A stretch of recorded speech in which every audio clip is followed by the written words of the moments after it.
Welcome to the Dr. Gil Show. This is a show where we talk about medical matters that matter to you. My guest today is Christopher Wilshire. Thank you for coming on the show, Christopher. Well, thanks for having me. Appreciate it. You might notice that Christopher is also a Wilshire. Christopher is my cousin and a dear family member. We've grown up together. Yep. And I have this wonderful opportunity to be with you here in the mountains of Colorado. Yeah, we're just hanging out. We're on vacation. We're on vacation, so this is the vacation edition of the Dr. Gil Show. Love it. Christopher is the CEO and one of the founding principals of Egg Strategy. Yeah. Egg Strategy, what is that the full name? Is it Egg Strategy Inc. or anything like that? Yeah, I think legally it's Egg Strategy Inc., but we just go by Egg Strategy. Egg Strategy, and your home base is in Boulder, Colorado, but I think you have satellite offices in various big cities around the country. Yep, we've actually recently moved the Boulder office to Denver, so I'm in that office, and we have an office in Chicago and New York, and then we've got some folks that are just fully remote in Vancouver and Philly and Atlanta and a couple other places. And I know that you travel around the world doing your work. Yes, I used to a lot more than I do now, so we're almost fully remote. And we've transitioned the business to kind of accommodate that, which is great. Get to be home a little more. But definitely on the road quite a bit still. So what type of work do you do at Egg Strategy? We call ourselves a brand strategy consultancy. And so we are helping companies either through garnering insight, so marketplace insight, consumer insight. So it's a lot of research, market research, qualitative and quantitative, and we do that in the service of some sort of strategy deliverable, if that's brand positioning or consumer prospect targeting, or an innovation deliverable that's helping companies make new products and or find gaps in the marketplace to produce something new. Very valuable information. I don't want to go into specifics, but I assume some of your clients are some of the biggest corporate names you could think of. Yeah, we're fortunate. We've got Fortune 500, Fortune 100 brands, and we divide our business across 3 verticals. So we have what we call CPG, consumer packaged goods. Okay. And so those are basically all the brands that you would find in grocery stores and convenience stores and things like the Walgreens of the world or what have you. Then we have a group called Lifestyle, and those are typically bigger brands that are less frequent purchases. So things like automotive, hospitality, technology, cell phones, even social media platforms where you're consuming content at home through these big networks. And then the third one is our health group. And so we have a team that's dedicated just to helping in the pharma side and beyond pharma too, just like over the counter things anything that is involved in people's well-being. Well, that's a large pie and some big slices to take from it. When I watch the Super Bowl ads, I think of you all the time since I know you have a lot to do, and it's more than just that 30-second ad. It's the whole structure behind it. It's all the work you've done beforehand, and then you've got this deliverable, and then you have the outcomes, and you're measuring all of this stuff. Yeah. And they may be charging $7 million for a 30-second commercial, but that might be a much bigger project. Yeah. And you're just seeing that short little ad. So yeah, there's a lot behind it. So when you see those ads, you're seeing the ad agency's creative product, but behind the ad agencies are often groups like ours and our competitors that are on the brand strategy side of things. And so they're helping to kind of craft the creative briefs.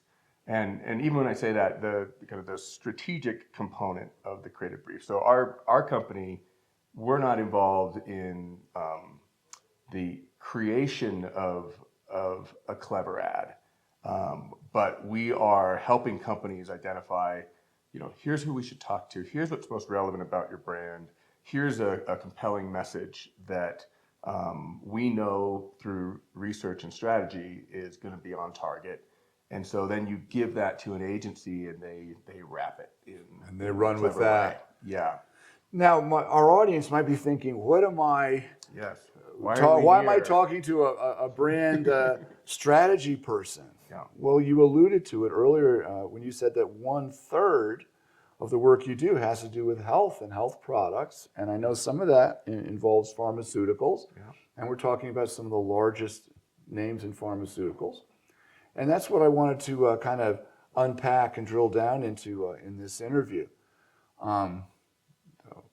Most may know that a drug, a pharmaceutical product, does not come out of the air. Yeah. It is the final result of years and years of research, thousands and thousands of compounds tested and rejected, literally hundreds of millions of dollars invested in this process to get this final product that can have just amazing benefits. The medications that are coming out now, these biopharmas, and just the technology behind them is just amazing. And the diseases they can treat nowadays, skin conditions. I have a person I work with who happens to have lost her hair, and it was very distressing, obviously. And she's involved in a trial, a research trial, and she's starting to grow hair again. Yeah. And she's excited as can be. We're excited for her. But this is a biotech drug that has been decades in the making. Yeah. And starting to get a result that would be unthinkable even 10 years ago and whatnot. And, we have these chronic conditions. We've got cancer. We have diabetes. We have things that strike every family and large amounts of the population. And for these conditions are these new medications coming to the market. Now, there's an enormous chasm, there's an abyss, there's a huge divide between the scientists in the lab, and there are people in white coats with rats in their labs, and they're the medication that you're taking a pill or an injection, and there's an enormous gulf between the research and finding of a particular molecule. It's called an active pharmaceutical ingredient or an API, and the medication that's actually consumed by the person at the other end. Yeah. Now, this seems like an enormous project and something that may not have been delivered smoothly or effectively in the past. Yeah. Yeah. So you're developing an expertise, or you have an expertise in getting these drugs from the lab actually to the market. Yeah. Could you explain to us how you do that? How do you help a pharmaceutical company do that? Well, you're exactly right that there's amazing science that is happening that is producing treatments to help people that are suffering from various diseases and whatnot. And it is, as incredible as things are, like our cell phones or the latest supercars that we can buy, like the modern day miracles that we're experiencing in today's modern age is, I think, what we can witness through medicine. Yes. And you're spot on that the science is incredible, but the truth is the more complex the assignment or the quest, like how are we going to cure cancer, right, the deeper the science needs to be. And typically the more complex the work is. And so the deeper that is, almost to your analogy of a chasm, you've got incredible people that are working on these solutions scientifically, and the people that they're looking to serve are, frankly, they're not in the lab. They're not there. They're very far removed. And not to say that these scientists don't know, don't have a human in mind that they want their work to serve. But you can have a huge gap between the kind of discoveries that happen in the lab. And then ultimately, though, none of that matters if you don't have the people that are going to, first of all, the doctors and nurses and support staff that's going to bring that to the public or to people that need it. And then you need those people that that will receive that. They need to say, yes, that I will accept that for me. And yes, I will. There's a regimen to this. I need to do something. Okay, yes, I will do that. Oh, and I need to manage my diet. I need to exercise differently. Yes, I will sign up for that. So there's all this stuff. So it's not just this medication in isolation. Yeah. There's the whole deliverable package Yeah. that goes through people, that goes through healthcare providers, that goes through distributors, that goes through, and then the ads we see on TV for these products, and what to make the people aware that it even exists. Yeah. Yeah. So tell me about this process, Christopher. How do you help this amazingly complex chain of events work smoothly? Well, ironically, what's often missing, I think, in the whole calculus of getting to the science and through the science and to the people and to the solutions is a lot of understanding of just the human factors at play and kind of the behavioral factors that are and psychological factors that are at play with understanding who you are serving, understanding who the treatment needs to go to, and them understanding what they're receiving. So, because you're not treating a disease, you're treating a person exactly right. with a disease, and if they don't want to take it or it's not right for them, well, that's not going to get delivered. So the gap as we view it is one of we're just simply trying to close the gap where the science community understands the humans that they're serving, and that humans, they don't have to understand the science community, but they need to understand, to some degree, in layman's terms at least, the technology that's at play in the treatment that they receive. And there's a tremendous amount of opportunity to miss each other in that journey. So our work is simply just trying to bring understanding both ways, and actually the ultimate goal is to bring empathy across the board. So we'll come in and we'll literally, I can unpack a project for you. Let's say there's a new treatment and it hasn't been released yet, but it's gone through all the trials. It's more or less ready to go. There's still often a place where we need to bring the folks suffering or dealing with their condition, we need to bring their understanding back to our clients. So we'll do research where we'll say, hey, tell us, literally, and these are focus groups, these are one-on-one interviews, they can be in a comfortable setting where it's easier to talk about these things. These are often highly sensitive matters. And we'll have conversation, and you wouldn't believe it. I mean, you can have as many doctoral degrees and postdocs as you want, but you don't often get the firsthand knowledge of hearing what is it like to deal with this skin condition or with this irritable bowel syndrome or and so we'll actually try to unpack what it means to live with these things, and that's the first line basis of understanding.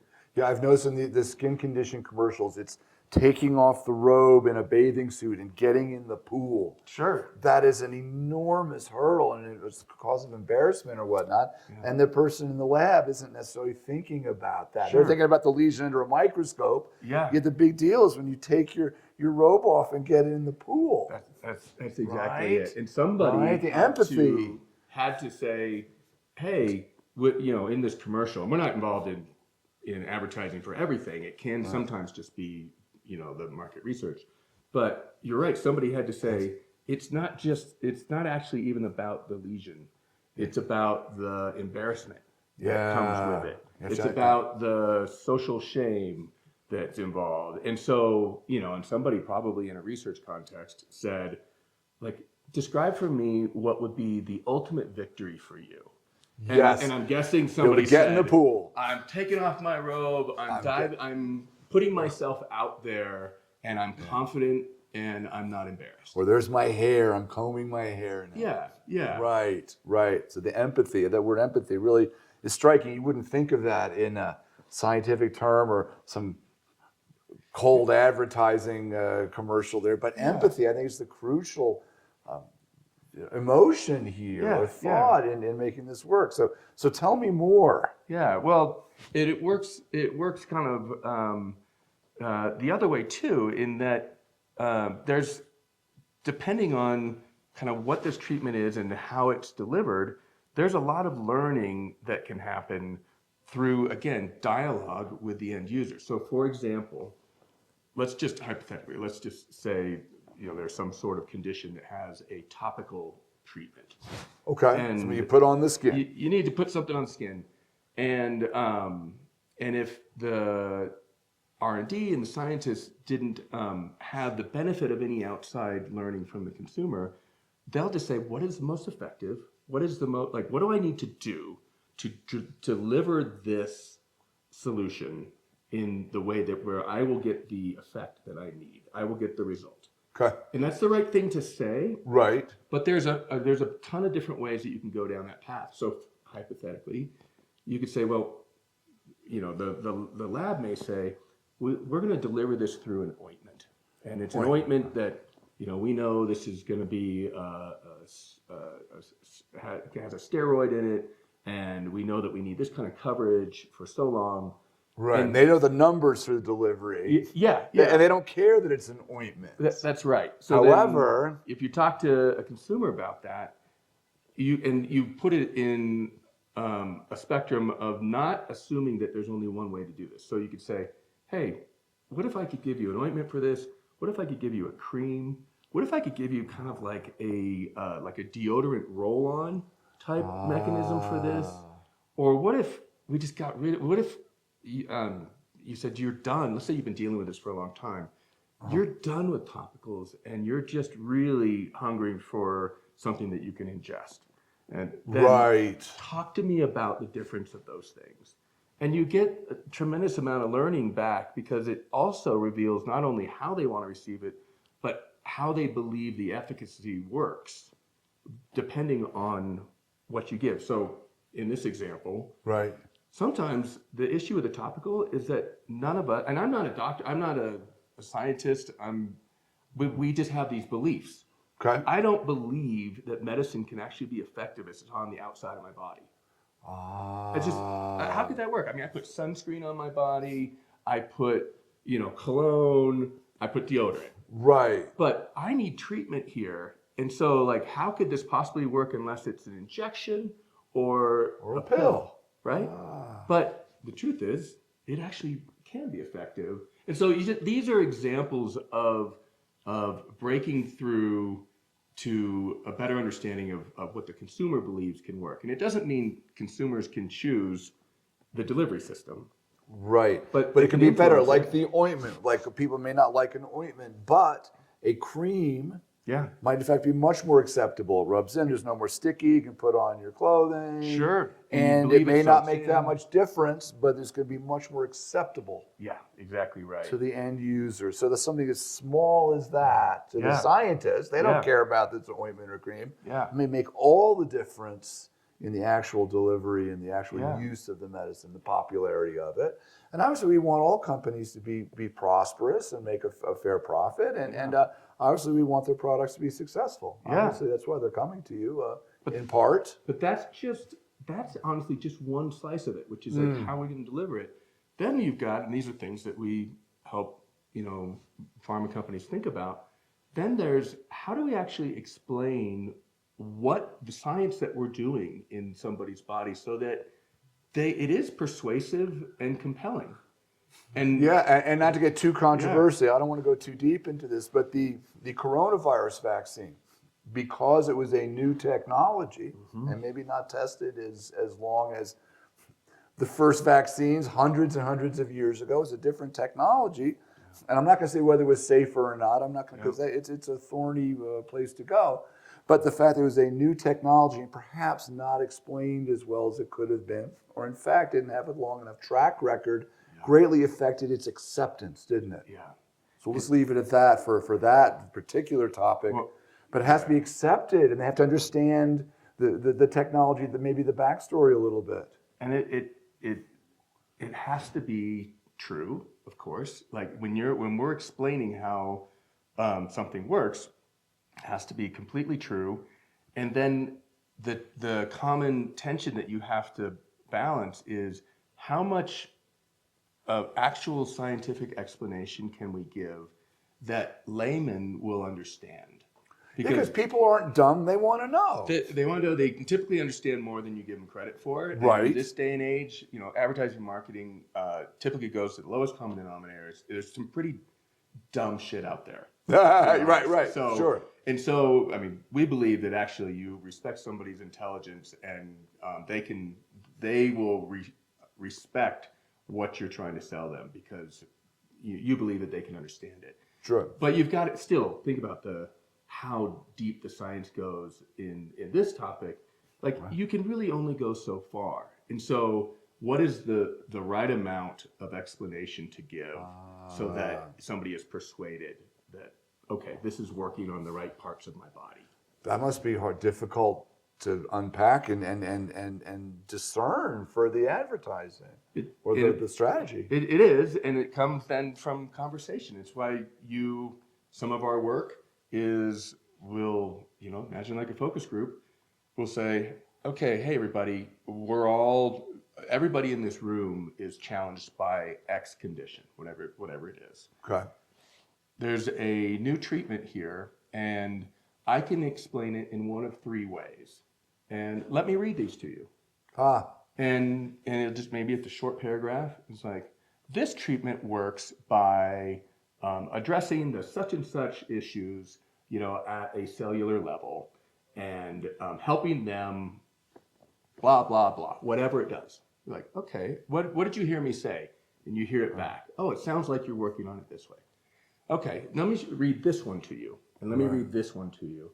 And it's like, which one of these sounds, is more compelling for what you're dealing with? And when you're going to the source, they'll say, I got to tell you, explanation 2 and 3 is, 1, I didn't really understand what you're saying, and I don't really believe it. And so then we get into credibility gap. Credibility and claims. And that's a big part of our work as well. So Interesting. Let me give you an example. Please. I can either say, with this new X treatment, 9 out of 10 people found a positive result. Okay. Or I could say, with X treatment, nearly everybody in our study achieved a positive result. It's a subtle difference. Right. One says 9 out of 10, and the other says nearly everybody in our study. And there's learning to be had in that. You might have some that say, I like 9 out of 10 because it's quantified. Okay. And I can envision that. And I can even get to 90%, Right. It doesn't sound like an exaggeration, for example, when you say most people. But the other is correct as well. And in this example, you might learn that, actually, when you say 9 out of 10, my mind goes to that one person it doesn't work for. And that's been my journey. And depending on what people are dealing with. Nothing's worked for me yet. I'm thinking about your world of women trying to get pregnant, and how long that journey has been. Oh, journeys, you probably have people coming in that are so discouraged that they're just like, no, I'm the anomaly. So you might just have a different way to talk about the effectiveness. It's all those subtle things that are part of research. Wow. Now, so we're kind of talking about the end user.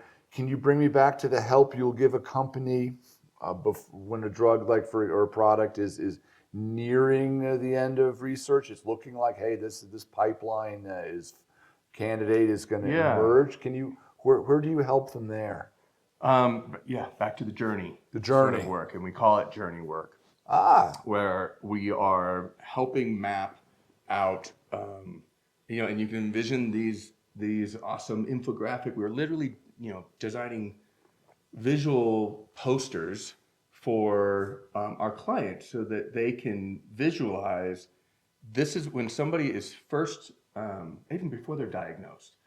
Often somebody's condition, the onset looks like this. And like almost with everything, right? We unfortunately, disease or what have you comes in, and it's not like we go to the doctor and they just say, hey, I want to let you know you have this. There's some sort of I don't know the terms, presenting symptom or Inkling. Whatever. It's just like, a little subtly. it's like, maybe I'm just not thinking quite. I forgot the name of that this time. But or there's this little thing there's kind of little came back. and that's part of the journey, because people start then a narrative begins in their mind of, something's wrong. And so like it's good for us to know what those thoughts are. And then I'm going to hyperspace here. Please. Then, we eventually go in and we see a doctor, but often it hasn't fully presented itself, right? Even for a doctor to be able to identify what's going on. And people have started Googling it. Whole different world now with Dr. Google. Right. And they probably come in With a list. I know what's wrong with me. Yeah. I've seen this on YouTube.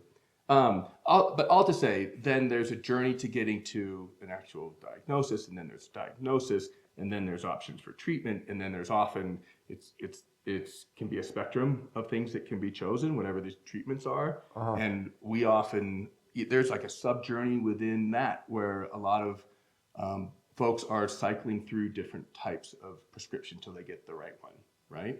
Right. And that's a whole spectrum of emotion, of hope, and then of disappointment, and then of hope and disappointment, and then you find, hopefully, you get to a treatment that's working and you get a sustained result. And that's where, but you can imagine that map. There's a lot of steps on that journey that is good branches for folks to know. and where this can go. This looks just amazingly complicated. So you have a pharmaceutical client that has an API, a drug that's ready to go to market, and they come to you. How do you help them prepare for this journey and launch this product, advertise this product, support this product? I think get it accepted not by the patient, but in fact the doctors and nurses who need to get to that. How do you help this product here get to the end user? How do you help this journey? Well, there's two journeys, right? There's kind of the internal journey of persuasion, which is helping the professional community understand what this is and why they might want to consider this as a recommendation for their patients. Okay. So and that's a different kind of conversation, right? And Sure. Where you've got pharmaceutical reps and what have you that speak differently to a doctor, certainly. Yes, and there's protocols for that, and the government says what you can say and can't say. Yeah. And nowadays, if the lunch costs more than $12, you're not allowed to do it. And a lot of places, in fact, have stopped. A lot of academic places have stopped doing what we call drug lunches, right? Yeah, sure. And we have to sign, take lunch. Yes, I did eat lunch on your dime. It's a whole different world. And I'm all for it, right? Like Sure. It's all about making sure that ethically these treatments are being pushed in the right way. So Right. And I'm young enough to remember when young doctors in training would be sent to a conference in Hawaii with their wife to learn about this particular drug or this particular treatment or something. And obviously that smells like payola and bribery and whatnot. So you can't do that anymore. But you call this the internal journey that you have to help navigate. And so in this, and it runs parallel to the external one, but the internal is one representing the science in the right way to the folks that understand it. And so that's and again, this is we're not the ones that are truly bringing that story to physicians and whatnot, but we are helping as we're kind of like marriage counselors, if you will, between companies and physicians, so that the right dialogue is happening for understanding for the physicians, and it's persuasive. Like a community has worked really hard on this solution, and so we want to make sure that the R&D is represented in the best light. So there's facilitating that dialogue, And then the external dialogue is to the public. And that's where outside ad agencies get involved. And there's some amazing partners that our clients use.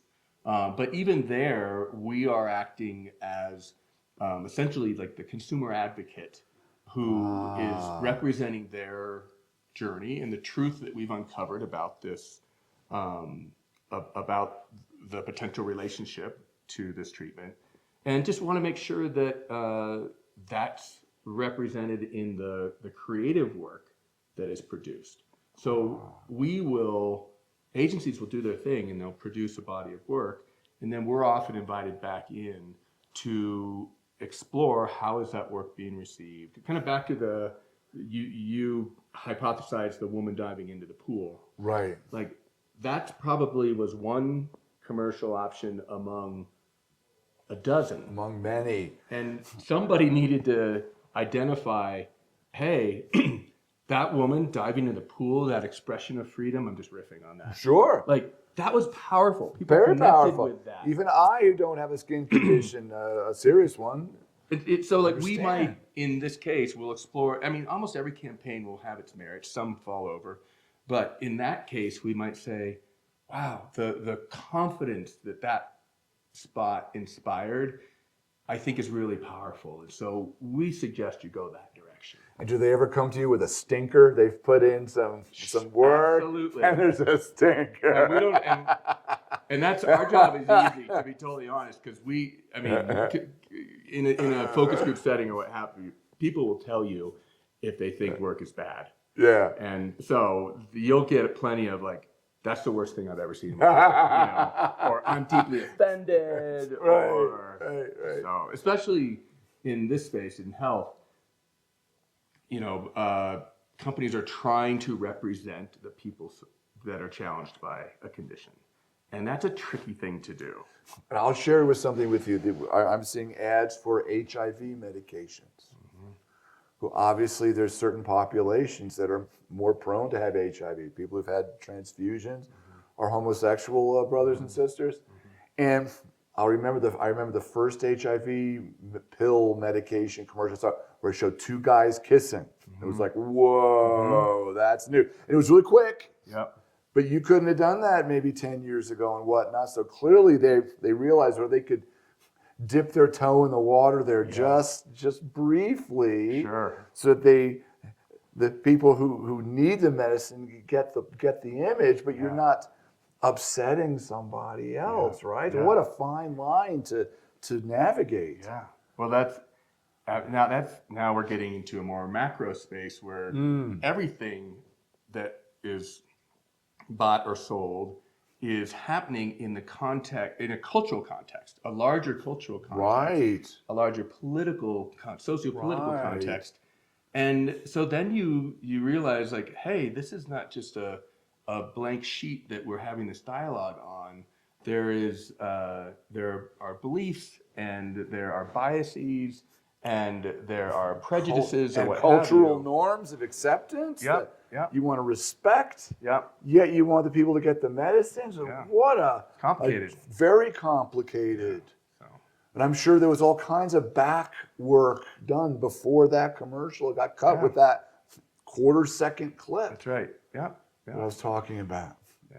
Well, are there any other aspects of this journey of the development and the production and release of a pharmaceutical product that I have missed, that I haven't touched on yet?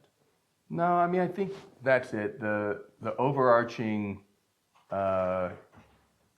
goal is that when whatever product, even outside of health, when a company has true understanding of the people that they're trying to sell to, empathy to their ambitions or fears or what have you, and again, this can be outside of a health context, then they're more likely to be persuasive because they are delivering an authentic solution to what people want in their lives. So that's what our job is all about, is trying to make that connection. Well, that's been tremendously fascinating for me, Christopher. What difficult, challenging work it is, and I see why you have to have expertise and companies that really do this for a living to understand all the pieces of this puzzle that put it together, so that we can enjoy the products of modern technology. Yeah. Well, what a wonderful interview this has been, Christopher. Thank you so much for your time. All right. I really appreciate you. Thank you.